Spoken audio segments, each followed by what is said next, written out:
C'est l'heure de l'Instant Jardin avec Villa Verde les Sables d'Olonne, votre jardin d'idées ouvert 7 jours sur 7.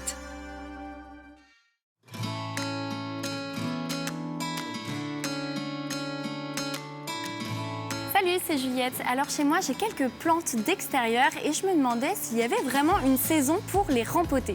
C'est pour ça qu'aujourd'hui, je vais voir Cédric à Villa Verde pour en savoir plus. C'est parti.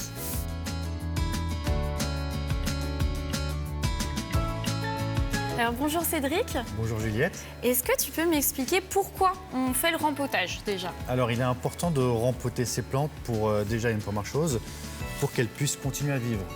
Une plante, quand elle arrive dans un pot souvent à l'étroit, on va la rempoter pour que justement elle ait de nouveau de la place pour son développement racinaire et pour qu'elle puisse continuer à vivre. Et est-ce qu'il y a une saison justement particulière pour rempoter ces plantes? Il n'y a pas vraiment de saison. On part du principe que vraiment, quand c'est pour certaines expositions, il y a certains types d'associations qu'on va éviter, mais en l'occurrence, il n'y a pas vraiment de saison pour rempoter.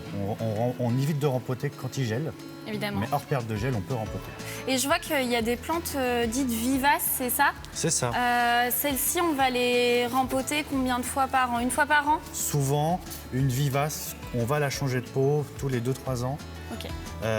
Il n'est pas nécessaire de rempoter vraiment tous les ans, ça va vraiment dépendre de certaines plantes et de comment elles se développent. Et par contre, on commence alors pour rempoter ces plantes d'extérieur? Et aujourd'hui, on va passer sur de la plante de saison que tout le monde connaît, hein, le géranium pélargonium.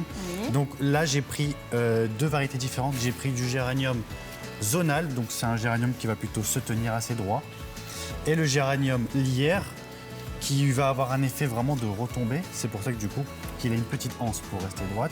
Très bien. Ok, donc la première étape. La première étape, ça va être de mettre des billes d'argile. Les billes d'argile, c'est obligatoire pour avoir vraiment un effet drainant et éviter que quand on arrose trop, les racines de la plante baignent dans l'eau et que ça pourrisse. Donc, on va d'abord commencer par mettre des billes d'argile. Ok.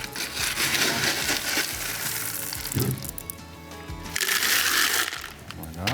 J'en mets un peu plus. Encore un petit peu, ouais.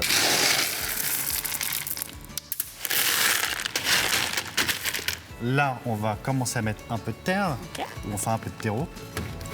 Donc là, on utilise vraiment un terreau spécifique. Chaque plante va avoir une spécificité par rapport au terreau qu'on va utiliser et l'apport du terreau ne sera pas le même en fonction de la plante.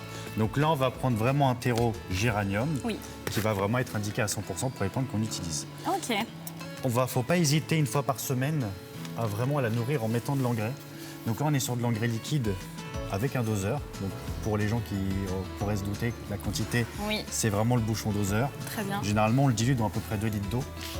Et on D'accord. fait son arrosage comme ça. Quand on va passer au rempotage, donc on va prendre son pot, on va pas hésiter à appuyer sur le fond comme ça. On ne tire jamais sur la plante hein, quand on fait le rempotage. Ok. C'est vraiment, on la laisse venir et on n'hésite pas à je vais un peu démêler comme ça les racines, un petit peu. Parce que si on laisse comme ça, après elles vont continuer à tourner D'accord. pendant un développement, ça va pas être bon. Et donc là, on va être parti sur une floraison qui va tenir jusqu'au gelé. Hein. Donc généralement, ça intervient au mois d'octobre. Donc il ne faut vraiment pas hésiter à mettre de l'engrais et à nourrir son géranium pendant toute la saison estivale. Bon, eh bien, merci Cédric pour tous ces conseils. Je vais pouvoir le faire à la maison maintenant. Il n'y a pas de souci. Merci à toi, Juliette. Et puis à une Merci. prochaine. Oui. Au revoir. Merci. Et quant à vous, je vous dis à très bientôt pour un nouvel épisode de l'Instant Jardin. C'était l'Instant Jardin avec Villa Verde les Sables d'Olonne, jardinerie, fleuriste, animalerie, déco d'intérieur et d'extérieur.